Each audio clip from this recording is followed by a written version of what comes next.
now to one in Quicks. हाँ, यहाँ डनबरम road पर मेरे पड़ोसी के घर में आग लगी हुई है। एक घर में आग लगने से एक भयानक खोज होती है। एक प्रिय कोच और मां की हत्या कर दी जाती है। अब एक अप्रत्याशित संदिग्ध पर इस अपराध का आरोप लगाया जाता है। और वो आखिरी लोगों में से एक था जो वहां से गया जब उसने संपत्ति और पीड़िता को जलते हुए देखा।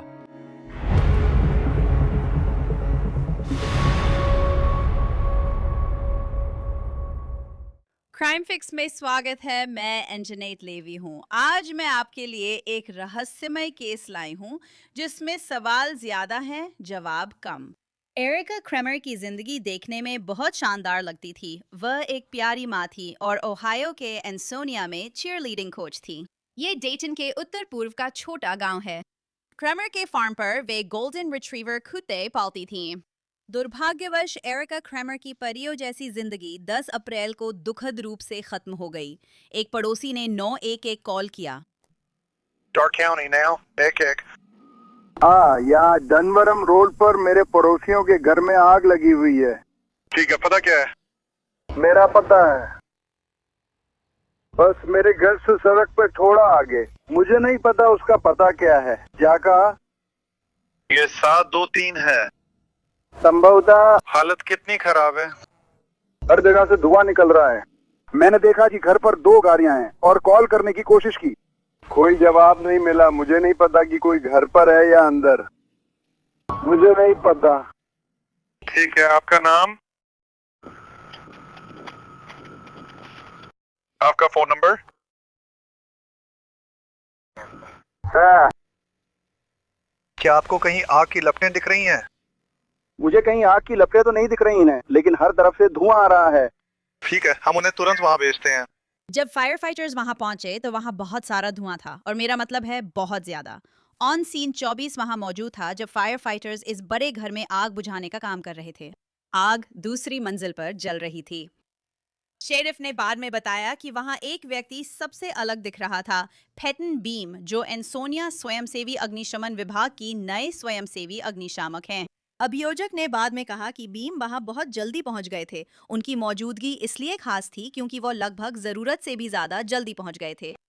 वीडियो में दिखाया गया है कि आग ने एरिका क्रेमर के घर को कितना नुकसान पहुंचाया। अभियोजकों का कहना है कि एरिका क्रेमर को मौत के घाट उतारा गया था। वो अपने बेडरूम में दूसरी मंजिल पर मृत पाई गई थी। उन्हें पीछे से 4 बार गोली मारी गई थी। एरिका क्रेमर के मृत पाए जाने और उनका शव जलता हुआ मिलने के 2 दिन बाद पैटन बीम को गिरफ्तार किया गया और उन पर उनकी हत्या करने और उनके घर में आग लगाने का आरोप लगाया गया। वह अदालत पहुंचे जहां अभियोजकों ने उनके खिलाफ अपना पक्ष रखा। मान्यवर, राज्य बताना चाहता है कि आरोपी का पीड़िता से संबंध था।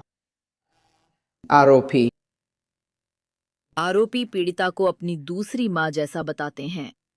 राज्य ये नोट करेगा कि इस स्थिति में ऐसे सबूत हैं जिनका राज्य मानता है कि वे इस तथ्य का समर्थन करते हैं कि इस मामले में पीड़िता को आरोपी ने मौत के घाट उतारा था। उसे पीठ और सिर में 2-2 गोलियां मारी गई थीं। उसके शरीर पर फिर जो संभवतः पेट्रोल था उसे डाल दिया गया और इस अपराध को छुपाने के लिए घर में आग लगा दी गई। आरोपी फिर वहां से चला गया, वापस आया या अपने घर गया, और फिर उसे एक फायर फाइटर के रूप में इस घटना स्थल पर बुलाया गया। फायर फाइटर होने के बहाने वो उन पहले लोगों में से एक था जो जलते हुए घर वाली उस संपत्ति पर पहुंचा, और वो वहां से जाने वालों में से आखिरी लोगों में था, क्योंकि उसने इस अपराध की गंभीरता के कारण संपत्ति और पीड़ित को जलते हुए देखा। और राज्य ये समझता है कि उसकी कोई पूर्व आपराधिक इतिहास नहीं है और उसका डार्ट काउंटी में निवास भी है। लेकिन इस अपराध की गंभीरता इन सब बातों से कहीं ज्यादा है और इस समुदाय की सुरक्षा सबसे महत्वपूर्ण है। पैटन बीम के वकील ने जज के सामने अपने मुवक्किल की अलग छवि पेश की। मिस्टर बीम भी उस व्यक्ति की बहुत कमी महसूस करते हैं जो उनके लिए बहुत प्रिय था। हमारा यह कहना है कि आपके सामने उसे निर्दोष मानने की पूर्व धारणा होनी चाहिए, और भले इस मामले में कुछ तथ्य उस पर थोपने की कोशिश की जा रही है, वो इस बात पर अड़ा है कि कि वे सच नहीं हैं। वह एक स्थानीय युवक है। वह 22 साल का है। उसके माता पिता हैं जो आज अदालत में मौजूद हैं और इसी समुदाय में रहते हैं। उसका कोई भी आपराधिक रिकॉर्ड नहीं है और उसका उस महिला को नुकसान पहुंचाने में कोई भी रुचि नहीं थी जिसकी भयानक तरीके से हत्या कर दी गई थी। हम समझते हैं कि इस मामले को देखना ज़रूरी है। उसके परिवार को लगता है कि जिसने ये किया है वो अभी भी आज़ाद घूम रहा है और ये काम उसने नहीं किया है। शायद ये बात कि जो तथ्य हैं वो बहुत ही भयानक है। वास्तव में ऐसा नहीं है। कोर्ट इस बात को देखती है कि क्या वो समाज के लिए खतरा है। उसके अतीत के आधार पर वो नहीं था। क्या पूरी संभावना है कि वो ट्रायल के लिए हाजिर होगा? क्योंकि वो यहाँ रहता है और यहीं पला बड़ा है। मैं आपको बता रहा हूँ कि मुझे लगता है वो ज़रूर आएगा और वो कभी भी समाज के लिए खतरा नहीं रहा है और अभी भी नहीं है। हमने इस मामले में जांच की है। कुछ दिखाई देता है। अनुमान, संकेत जिसे कहते हैं। अगर आप सही संयोजन बनाते हैं, अगर आप एक पुलिस अधिकारी हैं तो यह परिस्थिति जन्य साक्ष्य है। अगर आप निर्दोष हैं तो यह कुछ साबित नहीं करता। तो अब तक यही तरीका रहेगा जिसमें बातें आगे पीछे होती रहेंगी। हम इस मामले में बैलिस्टिक्स में बहुत रुचि लेंगे और किसी भी ऐसे सबूत में भी जिसमें केवल अनुमान न हो। तो अभियोजन पक्ष ने जज से पैटन की जमानत राशि पूरे $20 मिलियन तय करने को कहा। आखिरकार जज ने जमानत राशि $5 मिलियन तय की। पैटन बीम 22 साल के किसान और स्वयं सेवी फायर फाइटर हैं जिन पर ओहायो राज्य में सबसे गंभीर आरोप लगे हैं। गंभीर हत्या, गंभीर आगजनी, ये दूसरा आरोप है। ग्रैंड जूरी ने इस हफ्ते उस पर सबूतों के साथ छेड़छाड़ और शव के साथ दुर्व्यवहार के आरोप भी लगाए हैं। अभियोजकों के मुताबिक एरिका क्रेमर के शव पर पेट्रोल डालकर उसे आग लगाई गई थी। बीम ने इन आरोपों में खुद को दोषी नहीं बताया। लेकिन सवाल है कि अभियोजकों को क्यों लगता है कि पैटन बीम ने उस महिला की हत्या की जिसे वो अपनी दूसरी मां मानता था। ठीक है, तो इस केस को समझाने के लिए मैं दो शानदार मेहमानों को बुलाना चाहती हूँ। हमारे साथ हैं डॉक्टर नाडा रदरफोर्ड, वो साउथ कैरोलिना के रिचलैंड काउंटी की कॉरोनर हैं, और एरिक फेडिस, वो कोलोराडो में स्थित एक बचाव पक्ष के वकील हैं। इन दोनों का इस केस से कोई संबंध नहीं है। आप दोनों का मेरे साथ होने के लिए धन्यवाद। डॉक्टर रदरफोर्ड, मैं आपके साथ शुरू करना चाहती हूँ। ये तो ऑटोप्सी में बिल्कुल साफ हो जाएगा कि ये प्राकृतिक मृत्यु नहीं है। इस महिला को अभियोजक के अनुसार पेट्रोल से भिगोया गया था और उसके शरीर पर 4 गोली के घाव थे। तो आप इतनी जल्दी कैसे ये निष्कर्ष निकाल लेते हैं कि एक कोरोनर के नजरिए से ये सब इस आदमी, इस पैटन बीम से जुड़ा हुआ है? देखिए, आपको याद रखना चाहिए कि कोरोनर का दफ्तर या मेडिकल एग्जामिनर का दफ्तर, उनका काम आरोप लगाना नहीं है। उनका काम मौत का कारण और मृत्यु की प्रकृति निर्धारित करना होता है। और मैं वाकई आभारी हूं कि आप सभी ने इस मामले में इस तरह का नजरिया अपनाया, क्योंकि पोस्टमार्टम के बारे में सबसे जरूरी बात यह है कि सबसे पहली बात, लोग सोचते हैं कि अगर किसी शव को जला दिया जाए तो पोस्टमार्टम नहीं किया जा सकता, और ये बिल्कुल सच नहीं है। पोस्टमार्टम न कर पाने के लिए आपको वास्तव में बहुत गंभीर ऊष्मीय क्षति होनी पड़ती है। हड्डियों के साथ भी कई बार छुरे के घाव का पता चल जाता है, क्योंकि छुरा घोंपने पर वो हड्डियों को भी प्रभावित करता है। लेकिन यहाँ हमारे पास एक नहीं 4 गोली के घाव हैं, और इसलिए हम जानते हैं कि यह व्यक्ति शायद अपनी पीठ या उन हिस्सों में खुद को गोली नहीं मार सकता जिनका उल्लेख हमारे पास उपलब्ध सीमित रिपोर्ट्स में किया गया है, और इसलिए हम जानते हैं कि ये सबसे अधिक संभावना हत्या थी। तो हम पहले ही मृत्यु की प्रकृति तय कर सकते हैं। साथ ही जब आग की जांच होती है, और मुझे यकीन है कि वकील एरिक फेडिस इस बारे में बात कर सकते हैं, लेकिन जब आग की जांच होती है तो वे आग के स्रोत की तलाश करते हैं, और ये तथ्य कि थर्मल चोट शायद इसी शरीर से शुरू हुई और बाहर की ओर फैली, उन्हें ये बताता है कि किसी ने जानबूझकर इस महिला पर आग लगाई थी। और इसलिए मुझे लगता है कि पोस्टमार्टम के नजरिए से ये बहुत जरूरी है कि कुछ बातें हम तुरंत जान सकते हैं।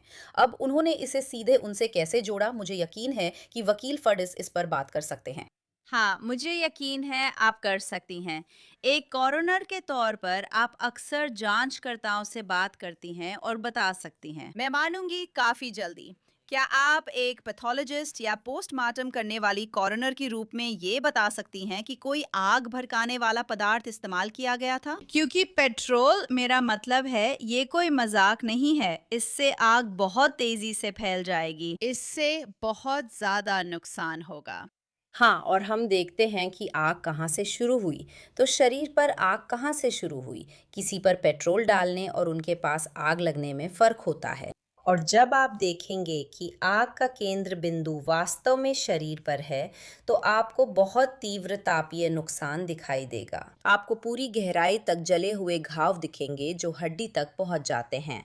और मुझे पूरा यकीन है कि अगर इस पर पोस्टमार्टम रिपोर्ट आती है या अगर ये मामला कोर्ट में जाता है और हमें मेडिकल एग्जामिनर की रिपोर्ट देखने को मिलती है, तो यही चीजें हमें देखने को मिलेंगी कि ये आग पूरी तरह से फैली हुई थी, पूरी गहराई तक, हड्डी तक जल गया था, लेकिन वे गोलियों को छुपा नहीं सके। अब गोली के घावों के बारे में मैं ये जानने में बहुत दिलचस्पी रखूंगी कि क्या वे गोलियां उसके शरीर से निकाली गई थीं और क्या उनकी कैलिबर उस बंदूक से मेल खाती थी जो संदिग्ध के पास थी। मुझे लगता है यही वो जगह है जहां वकील कोर्ट में बहस करेंगे कि क्या ये उसकी बंदूक है और ये कहां से आई। आप सबने ये बंदूक कैसे हासिल की और ऐसे सवाल पूछने में कैसे सक्षम हुए? कोरोनर के रूप में हमारा काम बताना है कि आग शरीर पर यहीं से लगी, क्योंकि यहाँ पूरी गहराई तक क्षति हुई है। हमें लगता है थर्मल चोटों ने मौत में योगदान दिया, लेकिन हम पोस्टमार्टम रिपोर्ट का इंतजार कर रहे हैं। क्या उसके फेफड़ों में कालिक थी? क्या वह जलती हुई पड़ी थी जब वह जिंदा थी, जबकि उसके शरीर में गोली के छेद थे? मुझे नहीं लगता। मुझे लगता है वे ऐसा कहते, लेकिन ये पोस्टमार्टम से पता चलेगा कि वो गोली लगने के बाद जिंदा थी या नहीं। खून बह रहा था और वो जल रही थी। मैं आशा करती हूँ कि ऐसा नहीं हुआ। हाँ, भगवान से यही दुआ है कि ऐसा ना हुआ हो। हे भगवान, ये पहले ही काफी भयानक है। एरिक, अब मैं आपकी तरफ मुड़ना चाहती हूँ। आप कोर्ट में आपराधिक रक्षा वकील हैं। जॉन रायन, पेटन बीम के बचाव वकील, ने कहा कि उनके परिवार को नहीं लगता कि उन्होंने ऐसा किया और उन्होंने कहा कि वो सबूत देखना चाहते हैं। वो बैलिस्टिक जांच जैसी चीजें देखना चाहते हैं, सिर्फ अनुमान नहीं। वो ऐसी चीजें देखना चाहते हैं। तो ये घटना 10 अप्रैल को हुई थी और उन्होंने उसे 12 अप्रैल की दोपहर को गिरफ्तार किया। जैसा मैंने बताया, उन्होंने इस पर जल्दी काम किया। तो वे कह रहे हैं कि वो सबसे पहले वहीं मौके पर था। वो बहुत जल्दी वहां पहुंच गया था। वो एरिका क्रैमर के लिए काम करता था। वह उन्हें अपनी दूसरी मां मानता और ऐसे ही संबोधित करता था। तो आपको क्या लगता है, अभियोजक इतने जल्दी इसे उससे कैसे जोड़ पाए? मैं अपने आप से सोच रही हूँ, वहां इससे ज्यादा कुछ होना चाहिए था जितना हम सुन रहे हैं, कि वो जल्दी से घटनास्थल पर पहुंच गया था, कि वह एक स्वयंसेवी फायर फाइटर था और वह थोड़े समय से ही स्वयंसेवी फायर फाइटर था। तो आप इसके बारे में क्या सोचती हैं? हाँ एंशन, मेरा मतलब है उन्होंने इतने कम समय में ये आरोप तय कर दिए, खासकर इस मामले की स्थिति को देखते हुए। बचाव पक्ष के वकील के बयान से लगता है कि बैलिस्टिक्स विश्लेषण अभी तक नहीं आया था। तो अभियोजन पक्ष के पास और क्या था जिससे वे इस घटना को इस आरोपी से जोड़ सकते थे? आप जानते हैं, सबसे पहले वे अवसर को देखेंगे। किसे वहां या घर के अंदर जाने का मौका था? किसे घर तक पहुंच थी? किसे इस व्यक्ति तक पहुंच थी? किसका मृतक से नियमित संपर्क था? ये सभी अहम बातें हैं। लगता है अभियोजकों ने निष्कर्ष निकाला कि आरोपी उस विवरण में फिट है।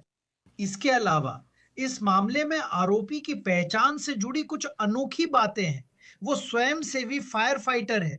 अभियोजन के अनुसार शव पर पेट्रोल डाला गया और उसे आग लगा दी गई। और फिर जो व्यक्ति उस आग लगने के बाद सबसे पहले घटनास्थल पर पहुंचा, वो आरोपी है। कई बार संदिग्ध किसी न किसी रूप में घटना स्थल पर वापस लौटता है, भले ही एक क्लीशे लगे। यहाँ अभियोजन पक्ष कह रहा है कि सब कुछ घंटों या कम समय में हुआ। तो कुछ ऐसे गुण हैं जो इस आरोपी को इस घटना से जोड़ सकते हैं, लेकिन अभी भी कुछ सवाल बाकी हैं और इस समय बहुत ही सीमित जानकारी सामने आई है। मैं वापस उस बात पर आना चाहती हूँ जो आपने बैलिस्टिक्स के बारे में कही थी। मुझे नहीं लगता कि वे बैलिस्टिक्स की जांच 2 दिनों या 1.5 दिन में पूरी कर सकते हैं, या ऐसा हुआ है। शायद वे लोग उन गोलियों को, माफ कीजिए, पोस्टमार्टम के दौरान निकालने में सक्षम रहे हों। मुझे नहीं पता। क्या वे देख सकते हैं कि वे किस कैलिबर की थीं? उन्हें पता है कि उसके पास ऐसी ही बंदूक है? मुझे नहीं पता। नाडा, क्या वे उन्हें निकाल सकते हैं? ये इस पर निर्भर करता है कि गोलियां कितनी क्षतिग्रस्त थीं और किस प्रकार की थीं। क्या वे कैलिबर बता पाएंगे? बिल्कुल। तो जब भी आग में मौत होती है, हम आम तौर पर पूरे कंकाल की जांच करते हैं, जिसका मतलब है कि हम सिर के ऊपर से लेकर पैरों के नीचे तक एक्सरे लेते हैं और हम उस एक्सरे में किसी भी चोट के संकेत ढूंढ रहे होते हैं जो उसमें मौजूद हो सकते हैं। और अगर वे दिखाते हैं कि ये गोलियां अभी भी शरीर में हैं, तो वे उसी हिस्से पर पोस्टमार्टम केंद्रित कर सकते हैं। उन गोलियों को सबसे सुरक्षित तरीके से निकालना, ताकि उन्हें बाद में बैलिस्टिक जांच और उस बंदूक से तुलना करने के लिए सुरक्षित रखा जा सके जिसके बारे में उन्हें लगता है कि वो इसमें शामिल हो सकती है। लेकिन मैं इस समय यह भी कहना चाहूंगी कि जब एक कोरोनर जांच करता है तो याद रखें, वो यह काम कानून प्रवर्तन एजेंसियों के साथ मिलकर या सहयोग में करता है, लेकिन फिर भी ये जांच स्वतंत्र होनी चाहिए। इसलिए कोरोनर के सवाल मुख्यतः इस पर होंगे कि इस व्यक्ति को आखिरी बार जीवित कब जाना गया था, उसने आखिरी बार किससे बात की थी, आखिरी बार उनके घर कौन आया था और उन्होंने किससे संपर्क किया था। हम मोबाइल रिकॉर्ड भी देखेंगे कि उन्होंने किससे बात की थी, टेक्स्ट मैसेज से लेकर खरीदारी सूची तक। अगर उन्होंने किराने का सामान मंगाया था तो मुझे याद है एक बार हमने पुलिस की मदद की थी आगजनी के मामले में, क्योंकि आरोपी ने घटनास्थल पर चिक-फिले का बैग छोड़ा था जिस पर रसीद लगी थी और वो घर के बाहर मिला था। इससे हमें पता चला कि उन्होंने ऑर्डर उठाया और हमारी टाइमलाइन से मेल खाता था कि वे उसी व्यक्ति के संपर्क में थे जिसने उनसे चिक-फिले जाने को कहा था। ऐसे कई छोटे पहलू हैं जिन्हें हम कोरोनर कार्यालय और कानून प्रवर्तन एजेंसियों के साथ मिलकर देखकर टाइमलाइन बनाने में मदद कर सकते हैं, क्योंकि इस मामले में ये बहुत ज़रूरी होने वाला है। एरिक, चलिए थोड़ा बात करते हैं जो नाडा ने अभी कहा। वो यहाँ टाइमलाइन के बारे में बात कर रही हैं। घर पे कौन था? किसका आखिरी बार एरिका क्रेमर से संपर्क हुआ था? ये सारी बातें बहुत महत्वपूर्ण हैं और मुझे लगता है कि मोबाइल फोन के सबूत यहाँ बहुत अहम हो सकते हैं। शुरुआती आरोप दाखिल करने के लिए वो जानकारी 1-2 दिन में उनके पास नहीं आ पाती, लेकिन अब थोड़ा समय बीत चुका है और एक ग्रैंड जूरी ने पेटन बीम पर सबूतों के साथ छेड़छाड़, शव के साथ दुर्व्यवहार जैसी अतिरिक्त धाराओं में आरोप तय किए हैं। तो अब उनके पास उसकी लोकेशन के बारे में कुछ और जानकारी हो सकती है।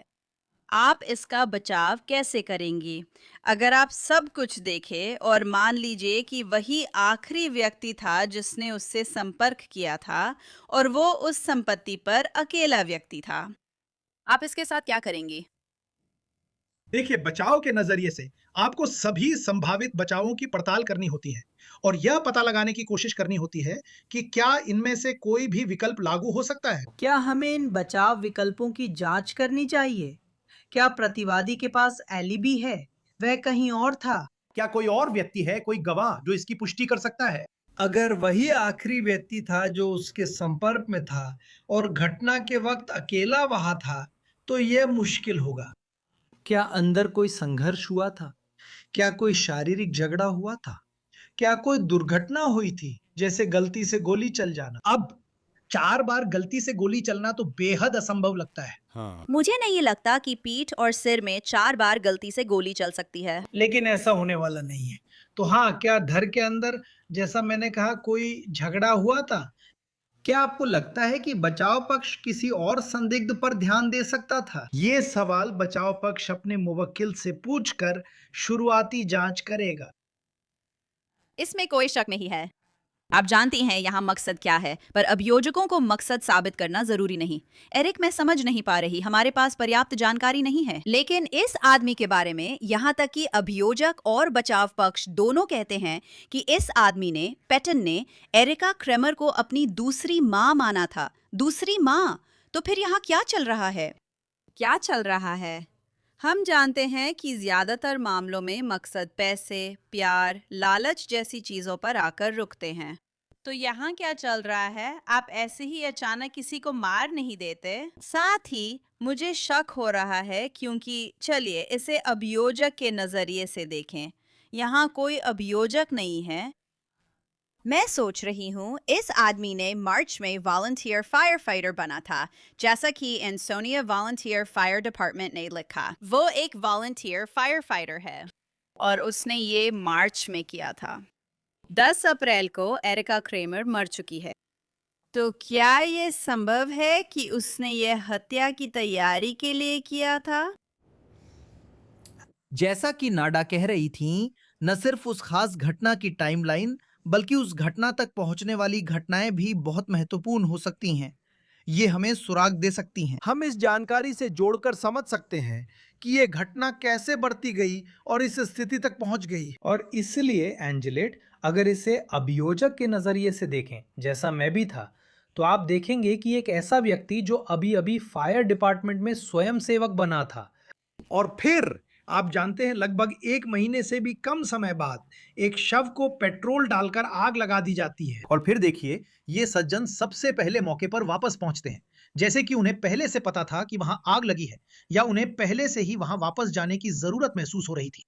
तो ये सारी बातें कहानी बताने के लिहाज से बहुत अहम है कि ये सब कैसे हुआ होगा, और मैं आपसे सहमत हूँ। जूरी ये जानना चाहेगी कि कोई ऐसा क्यों करेगा। भले ही अभियोजन पक्ष को साबित करना जरूरी नहीं है, लेकिन ये बात जूरी के दिमाग में रहेगी। एक अभियोजक के रूप में आपको कारण देना होगा। क्या ये पैसे की वजह से था? मेरी समझ में वो इस व्यक्ति के लिए काम कर रहा था, पर मुझे पैसे मिलने का पता नहीं। मुझे लगता है कि विवाद की मात्रा इतनी ज्यादा नहीं रही होगी कि कोई किसी और की हत्या कर दे, लेकिन मैं नहीं जानता। क्या वहां कोई और रिश्ता चल रहा था? ये सभी महत्वपूर्ण सवाल हैं। हाँ, बिल्कुल हैं। और आप जानते हैं, हम यहाँ मृतकों या दिवंगत की छवि खराब करने की कोशिश नहीं कर रहे हैं, लेकिन हर चीज को देखना जरूरी है। हमारे पास बहुत कम जानकारी है। हमें बस इतना पता है कि वहाँ एक 50 साल की चीयरलीडिंग कोच हैं, एक प्यारी माँ हैं जिन्हें उनका परिवार बहुत चाहता है, जिन्हें पीठ में 4 बार, सिर में 2 बार और फिर से पीठ में 2 बार गोली मारी गई, उन पर पेट्रोल डाला गया और अब वो इस दुनिया में नहीं रही। और इस समय हमारे पास जवाबों से ज्यादा सवाल हैं, और अभी उनका परिवार उनके साथ खड़ा है। तो नेटो अब मेडिकल एग्जामिनर या कोरोनर के हिसाब से आगे क्या होगा, क्योंकि जाहिर है कि शुरुआती पोस्टमार्टम हो चुका है, लेकिन टॉक्सिकोलॉजी रिपोर्ट आने में 6 से 12 हफ्ते लगेंगे। हाँ, ये टीवी नहीं है। मुझे अक्सर परिवारों और समुदाय को याद दिलाना पड़ता है कि टीवी पर मर्डर दिखता है, केस सॉल्व हो जाता है और सब कुछ 60 मिनट में हो जाता है। ये असली बैलिस्टिक टेस्टिंग, असली टॉक्सिकोलॉजी और असली पोस्टमार्टम रिपोर्ट्स की हकीकत नहीं है। सिर्फ इसलिए कि शरीर की प्रारंभिक जांच हो गई है, इसका मतलब ये नहीं है कि रिपोर्ट्स तैयार हैं।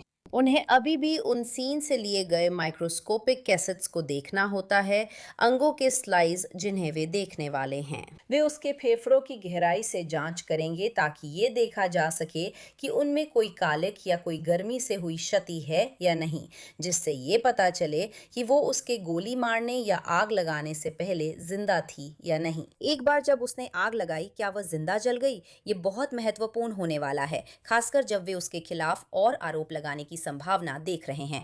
मैं मृतक और संदिग्ध के रिश्ते में भी रुचि रखूंगी, क्योंकि मौत अक्सर हमें उनकी गुप्त जिंदगी के बारे में बताती है। हमें नहीं पता कि वे कोई अफेयर चला रहे थे या नहीं। मैं तो यही चाहूंगी कि ऐसा न हो। हमारा मकसद मृतक की छवि खराब करना नहीं है, लेकिन हर पहलू देखना जरूरी है। कई बार मौत लोगों की छुपी जिंदगियों को उजागर कर देती है। दूसरी बात, अगर कोई इंश्योरेंस पॉलिसी थी क्योंकि वह उसकी दूसरी माँ जैसी थी, तो उसे पता था कि शायद कुछ पैसे मिल सकते हैं। उसने सीखा कि आग कैसे लगाई जाती है, या शायद आग लगने की जगह के साथ छेड़छाड़ कैसे की जाती है, शायद इंश्योरेंस के पैसे पाने के लिए। हमें ये सभी पहलू देखने होंगे। हाँ, हमें ये देखना होगा एरिक। बहुत कुछ हमें नहीं पता। मैं पैटन बीम का फेसबुक देख रही थी। वो हाई स्कूल में फुटबॉल खिलाड़ी था, उसी हाई स्कूल में जहाँ एरिका क्रेमर चीयरलीडिंग कोच थी। शायद वे कई सालों से एक दूसरे को जानते हों। और कौन जानता है कि यहाँ संभावित मकसद क्या हो सकता है। अभी बहुत कुछ है जो हमें नहीं पता। ओ 100%। और हाँ, वो मकसद वाला हिस्सा बहुत बड़ा है। वो क्या हो सकता है? आप जानते हैं, वो अभी 20 के दशक की उम्र में है। हाँ, और उसने इस व्यक्ति को अपनी दूसरी माँ कहा था। और इसलिए उस तरफ की बातें बहुत ही उलझन भरी हैं। मुझे लगता है अभियोजकों के पास कुछ छुपी जानकारी हो सकती है, क्योंकि जो सार्वजनिक जानकारी है उससे मामला संदेह से परे साबित करने के लिए पर्याप्त सबूत नहीं लगते। तो मैं सोच रहा हूँ, क्या उनके पास कोई ऐसी जानकारी है जो अभी तक सार्वजनिक नहीं हुई है, जिस पर वे निर्भर कर रहे हैं और जिस पर यह अभियोजन आंशिक रूप से आधारित है? हाँ, जैसे जैसे हफ्ते महीने बीतेंगे हमें और जानकारी मिलेगी। ये बहुत दुखद मामला है। इस बेचारी महिला एरिका क्रेमर, जो एक प्यारी चीयर लीडिंग कोच थी, उनकी एक बेटी थी, एक खूबसूरत बेटी जो उनसे बहुत प्यार करती थी। परिवार शोक में है। उम्मीद है हमें कुछ जवाब मिलेंगे। आप दोनों का बहुत बहुत धन्यवाद। धन्यवाद एंजेला, धन्यवाद एरिक। एरिका क्रेमर का अंतिम संस्कार पिछले सप्ताह हुआ। शोक सूचना में लिखा था कि उनकी बेटी से उनका अटूट बंधन और गहरा प्यार उनकी दुनिया को परिभाषित करता था। उन्हें उनकी गर्मजोशी, उदारता और चीयर लीडिंग कोच के रूप में युवाओं को प्रेरित करने के लिए याद किया गया। पेटन बीम को डार्क काउंटी जेल में रखा गया है। हम इस मामले पर नजर रखेंगे और जैसे ही पता चलेगा कि अभियोजकों को क्यों लगता है पेटन बीम ने अपराध किया, आपको बताएंगे। और क्राइम फिक्स के इस एपिसोड के लिए बस इतना ही। मेरे साथ रहने के लिए बहुत बहुत धन्यवाद। याद रखें, आप हमें हमेशा YouTube पर देख सकते हैं और आप हमें Spotify पर भी देख और सुन सकते हैं, तो वहां भी हमें जरूर देखें। मैं आपसे अगली बार यही मिलूंगी।